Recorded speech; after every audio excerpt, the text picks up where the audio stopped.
Live Network. This is OpenLine.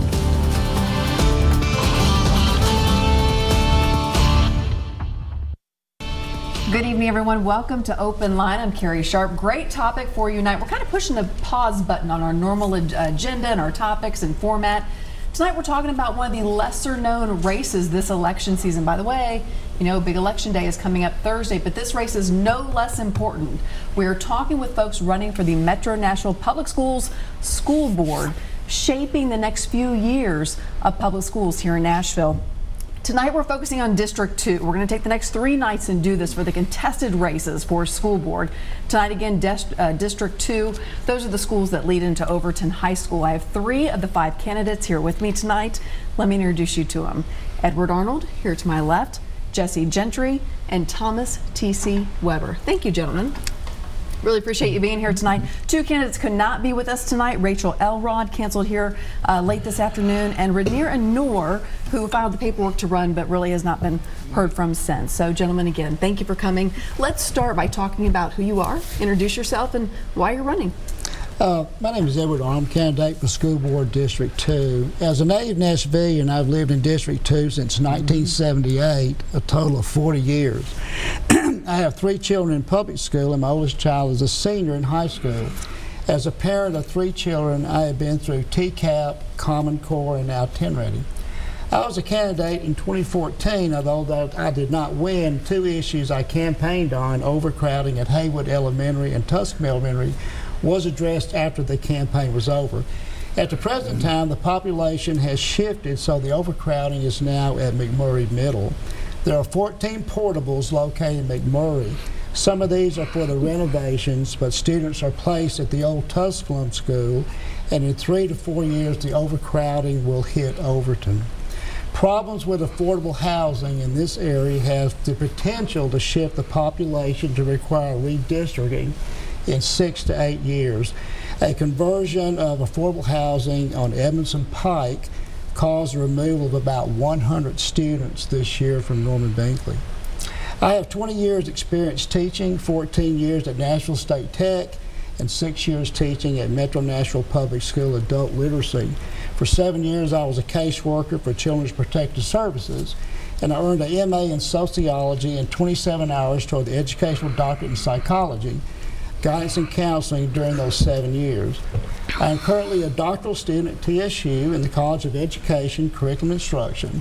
Part of my dissertation is a process to provide alternate funding for public education and a process to retain teachers called Teacher Incentive for Public Schools, or TIPS. All right, thank you, Edward, very much. Jesse, you're in the hot seat next. I'm going to let you have the floor. Great, thank you. My name is Jesse Gentry, and I'm an attorney here in Nashville. I focus my practice on juvenile law.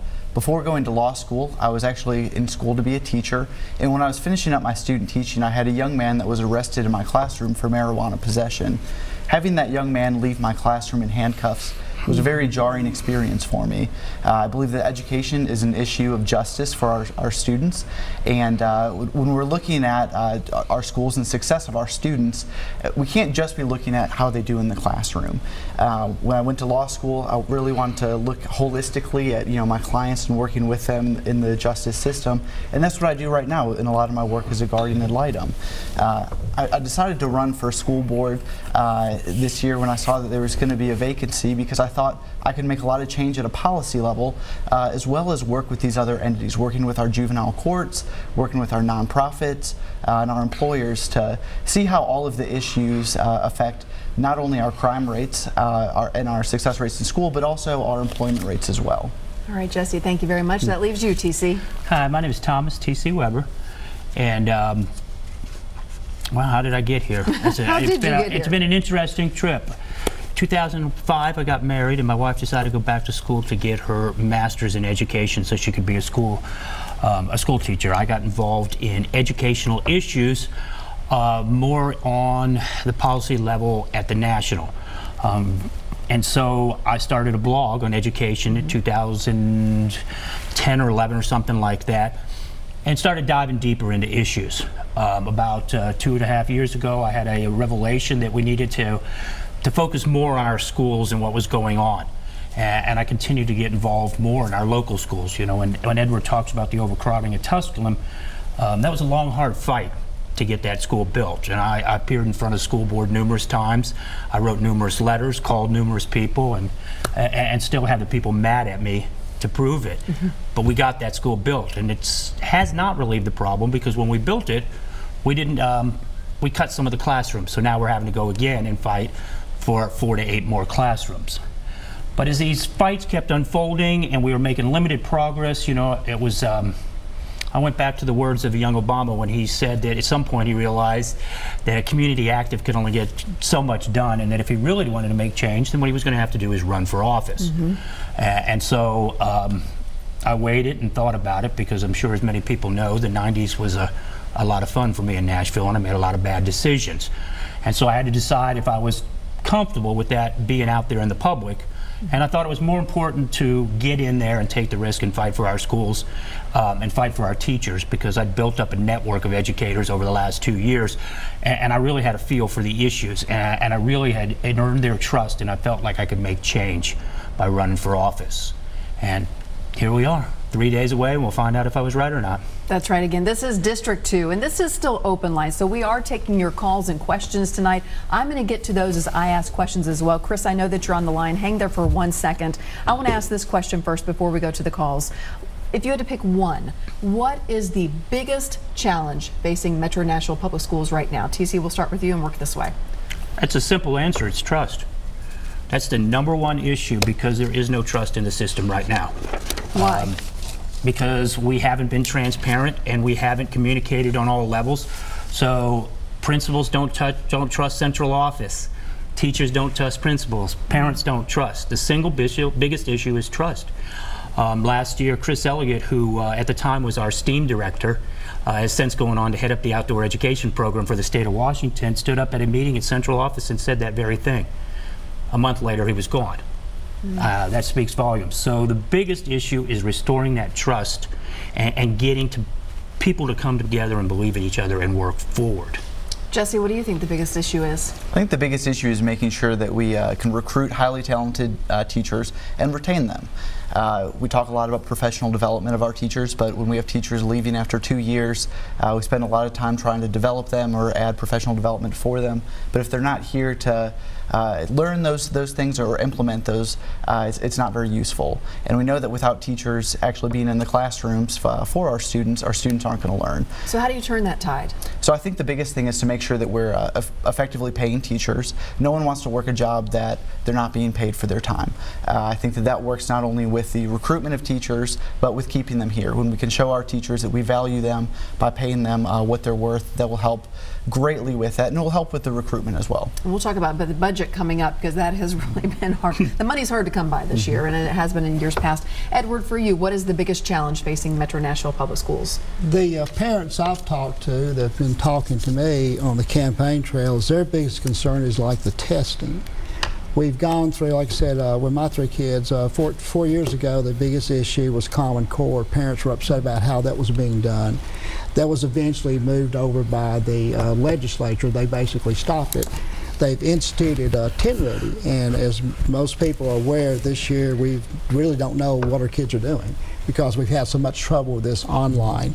And when you look at the scores that people have been talking about, the recent scores, for example, in English, we're up 1.3. On math, we're down 1.1. Science, we're down 3.3. In history, we're down 4.6. So in 4 years, we've actually dropped almost 2 points. So the parents talking to me, they're concerned about all the tests the kids are doing and how they don't really know how well their kids are doing, because the testing is all messed up. So from what they've been telling me, that's the issue they've been telling me concerns them. Let's hear what other folks have to say. Chris is on the line. Chris, thanks for being part of the show tonight. What's your question?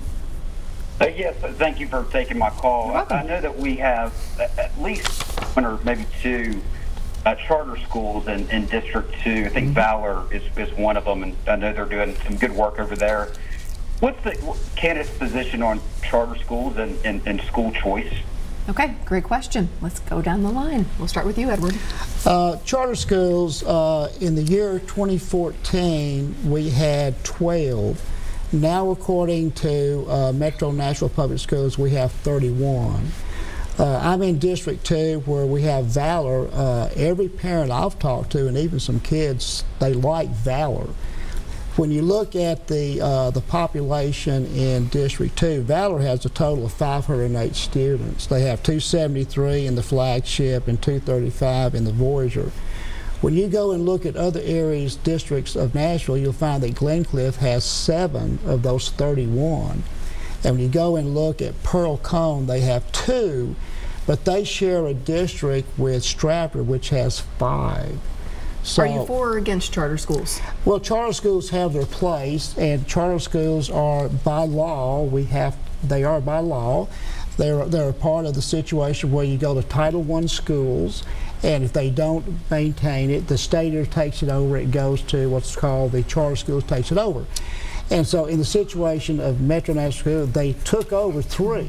They took Brick Church, they took Madison, they took Dealey's Bend. So in these situations, the law says if this doesn't happen, we do this. And the school board's position is if a charter school qualifies, they have to approve it. But I think the issue that should be looked at is why there's so many in Glencliff area, and try to do something to strengthen the public schools. Personally, I'm in favor of strengthening the public schools and make them better than what they are now. But at this point, charter schools have a place because they give the parents a choice. In some cases, they don't have a choice. Jesse, how do you fall in? You know, I appreciate the caller asking this question, because when I've talked to parents on this issue, it's a very complex issue, and I think when we boil it down to, are you pro or against charter, we miss out on a really important conversation. You know, on the one hand, you know, we have a very limited budget. We don't have an unlimited amount of funds to say, you know, let's open all these schools everywhere.